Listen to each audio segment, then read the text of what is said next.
สบายดี อันนี้มันมาอยู่ถ้ำปูคำเด้อดินเด้อบอนที่ว่า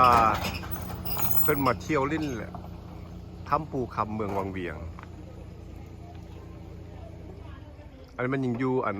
ภายนอกอยู่ยังมองจอดรถ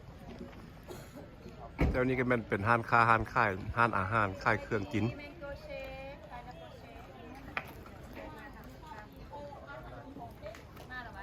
พี่ก็เป็นผ้าโอ้ผู้ผ้านี่งามลายถ่ายจอมผ้าให้เบิ่งก่อนเจ้านี้ก็เป็นห้านขายเครื่องเป็นข้องกินข้องน้ำดื่มมากไหม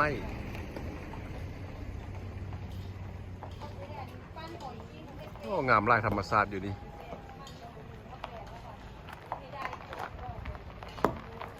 วันนี้มันอยู่มองภายนอกกันนี่พาร์คิ่งมองจอดรถ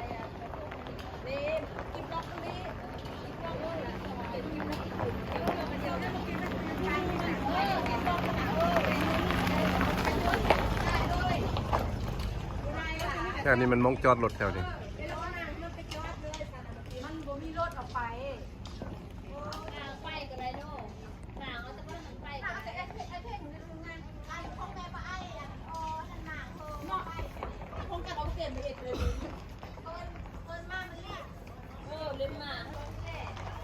กำลังชิย่างเข้าไปทำปูขำ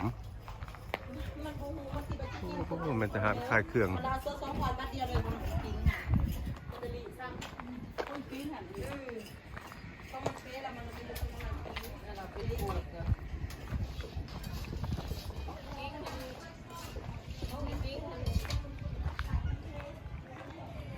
สุดลายกันมากไหม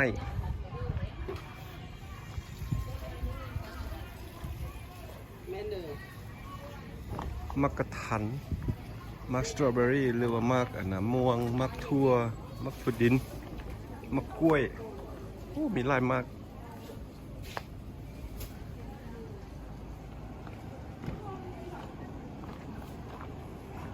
โอ้มีขายน้ำอ้อยสดพร้อมได้นี่เพิ่นนีบให้เป็นน้ำอ้อยสดเข้ามากินแซ่บอยู่ได้นี่แล้วมีฮอดมักถั่วเลี้ยงเหมือนนั้นมักกล้วยมักแค่กำลังเข้ามาเล่นมือเจ้านี้เป็นมองค่ายเครื่องเสื้อผ้า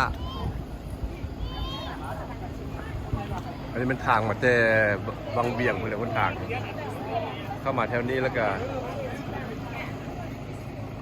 ไปทางนี้แล้วก็ไปจอดรถอยู่พูดแหละมองจอดรถ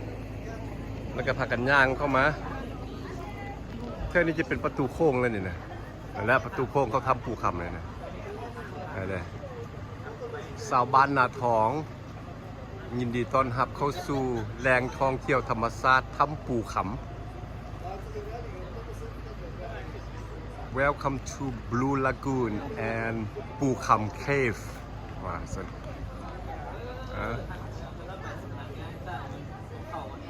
อันนี้เป็นประตูโค้งเข้าไปนี่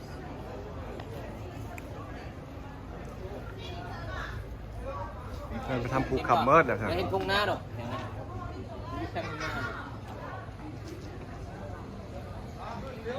โอ้ผ้านี่งามลายผ้านี่พูนขึ้นไปสุดพูนผู้มักปีนภูปีนผ้านี่คักแล้วมาเล่นอยู่แถวนี้แล้วเข้ามาทางในนี่ก็มีห้านอาหารขายมากมายพร้อมห้านอาหารเลย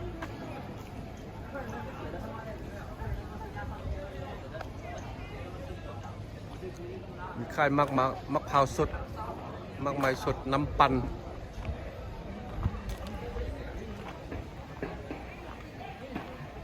อันนี้ก็เป็นห้านอาหารคือกันโอ้มีตำมักฮุงมีตำมักแตงมีมากมายหลายอย่างอันนี้ก็เข้าไปมองลิ้นน้ำ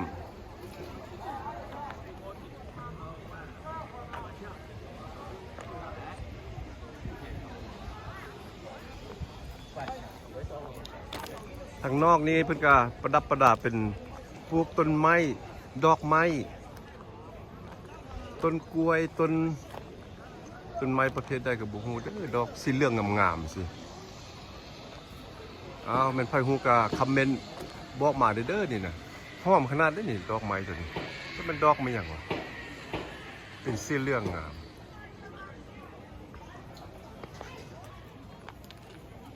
เบิ่งก็คือต้นงิ้วนี่คือซิโบแมนต้นงิ้วมีลายได้นี่เพิ่นเอามาปลูกนี่แต่อันนี้แม่นหมดเนี่ยต้น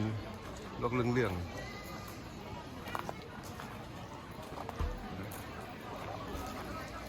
เป็นดอกไม้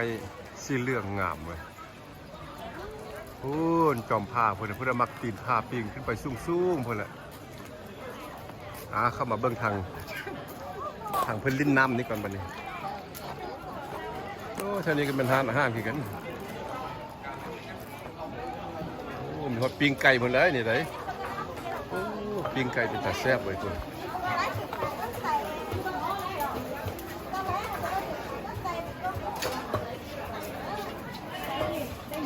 ปิ้งไก่ตำบักหุ่ง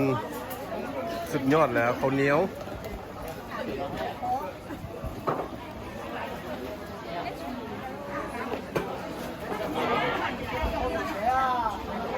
อันนี้เป็นบริการขายมะพร้าวสดอันนี้คุณ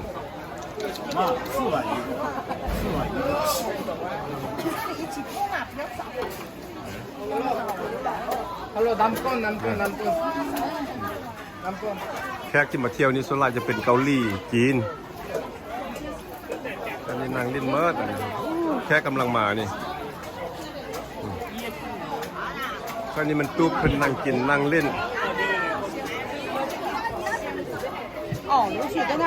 คือขึ้นอยู่งานก็ปล่อยอันนี้เป็นโอ้ก็มาทางนี้ก็มันมองเพิ่นลิ้นน้ำป่ะนี่เพิ่นผู้เริ่มมักโตนน้ำลิ้นน้ำก็เป็นสบายแล้วนี่ตามใจผู้มักแล้ว อันนี้มันขั้วข้ามไปฟังนั่น Blue Lagoon แบบ Blue โอ้ส้มกับซื่อแหละ Blue Lagoon เป็นบ่อน้ำที่แบบสีทะเลสีฟ้างามๆมีฮอตป่าเพิ่นน่ะคุณตัวป่าเลยแม่นแต่ป่าฟังนั้นก็เป็นมันตูบนั่งกินข้าวมงพักผ่อนขั้วข้ามไปก็เป็นบนนี่นะข้ามขั้วไปตรงนี้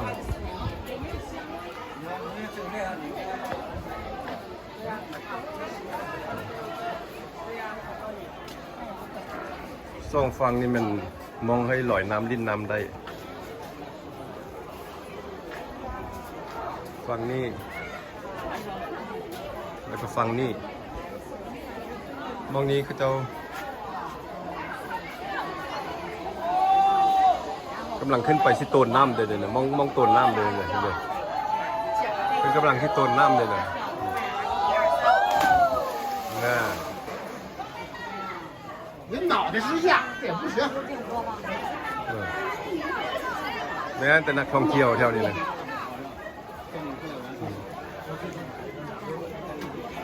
来一趟，你香蕉跟那屁子来一趟。后来你少了一趟。มีขี้สลิงอยู่คนได้นะสลิงก็มีขี้นะซิปไลน์นะโอ้มีให้ขี้ครบถ้วนอยู่นี่นะซิปไลน์อยู่พวกนี่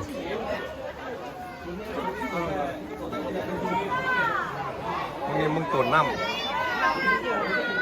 กระโดดน้ำ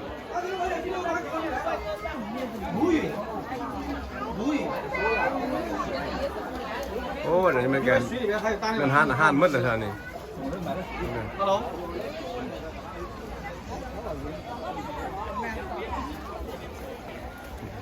来啊，去的朋友跟过来。นี่มันอาหาร快先跟上，先跟上，打卡。รายการเครื่องดื่ม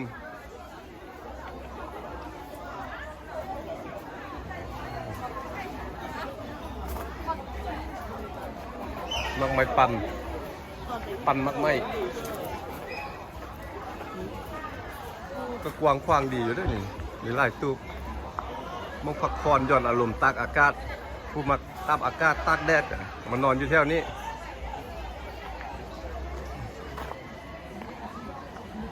พูดแล้วนอนอยู่กองผ้าแท้ๆแหละนี่มันผ้าเด้อนี่เด้อผ้าแล้วก็มีถ้ำพร้อมถ้ำนี่ก็เป็นไปทางพุ่นนี่นะนี่เป็นเดินถ้ำนี่มันย่างไปพุ่น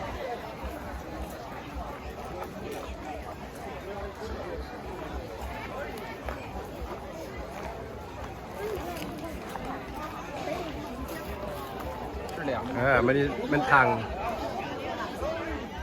งเข้าสู่ถ้ำปูขำเลยไปทางนี้ขึ้นไปพุ่นแล้วมันขึ้นไปถ้ำ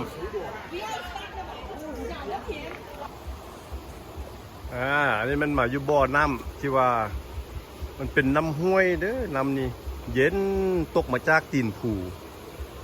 มันจะเป็นยังเป็นธรรมชาติอยู่ตอนแถวนี้นี่นะอันนี้ไล่มาจากบ้องที่ว่าบลูลากูนมองเข้าต้นน้ำดิ้นที่ว่าไล่เนี่ยแล้วก็ส่งไปทงนาหมดแล้วทางท่านตามบ้านลงไปสู่แม่น้ำซ่องหมดแล้วนำพวกนี้นะอันนี้เป็นธรรมชาติอยู่มาบ้องนี้นะมันก็ไล่แต่ว่าขันขึ้นไปถึงพุ่นละเพิ่นจะสร้างสถานที่เป็นมองให้คนนักท่องเที่ยวมาอาบลิ้นมาสมลิ้นเป็นห้านอาหารค่อยกินข้าวกินน้ำแล้วก็ลงลิ้นน้ำนี่มันก็ไล่มาที่พุ่นแหละไล่มาที่พุ่นแล้วก็ลงพันเป็นตามขั้นตอนไป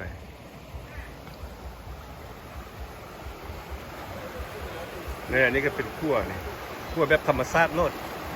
เอาไม้มาเฮ็ดขั้วแบบธรรมชาติเลย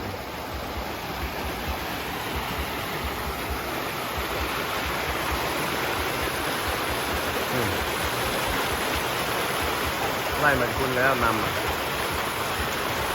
โอ้เย็นดีอยู่เป็นธรรมชาติดีซุ่มกุ้มเย็นดีเว้ยดูใต้น้ำเลยมันจะเอามังหินหรือเอาซีเมนต์มาป้านไว้เป็นวักไปเลยป้านตรงพุ่นแล้วก็มาป้านตรงนี้มังหินก็ปล่อยให้น้ำลงนี่เป็นใต้น้ำไป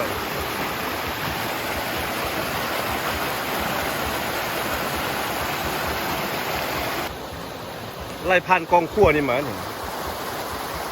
เอานี่มาแล้วก็มาเป็นวังอยู่นี่เองนี่แต่วังมองนี่คนโบมาลงอาบลิ้นเพราะว่ามันจะมีมังหินแบบที่ว่าอันตราย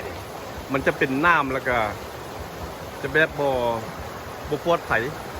เพิ่นบ่ให้คนลงลิ้นแทนจะเป็นธรรมชาติไปแล้วก็น้ำก็ไล่ออกไปพุ่นแล้วไปตาม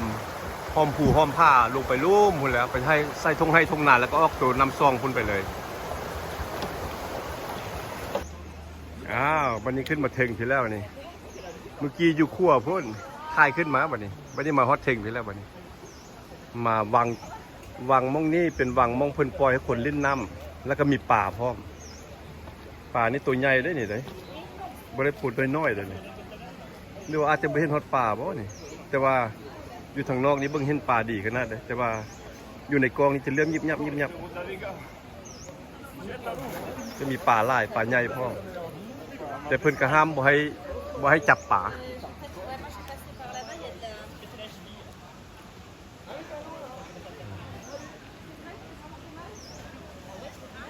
ห้ามเอาป่าในขอบเขตวังสงวนนี้เด็ดขาดdo not fish in this area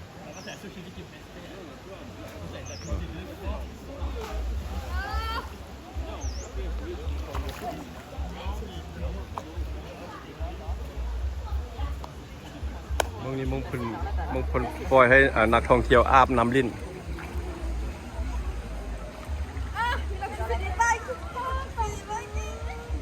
แล้วบัดนี้ขึ้นไปพูนท่องเที่ยวขึ้นไปพูนนางกินข้าวกินน้ำอยู่แถวนี้แล้วก็ลงลิ้นน้ำ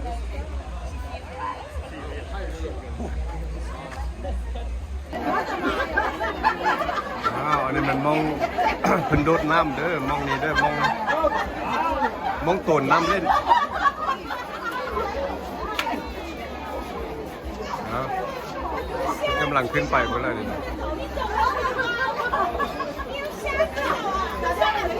องดูว่าเพิ่นสิโตนพร้อมกันบ่นี่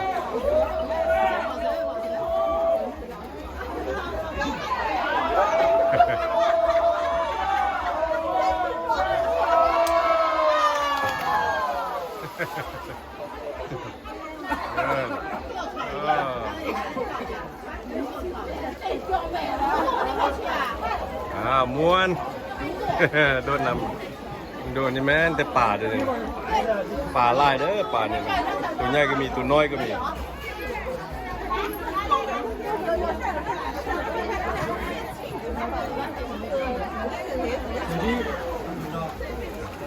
แต่นักท่องเที่ยวนี่ช่องปากต่างนี่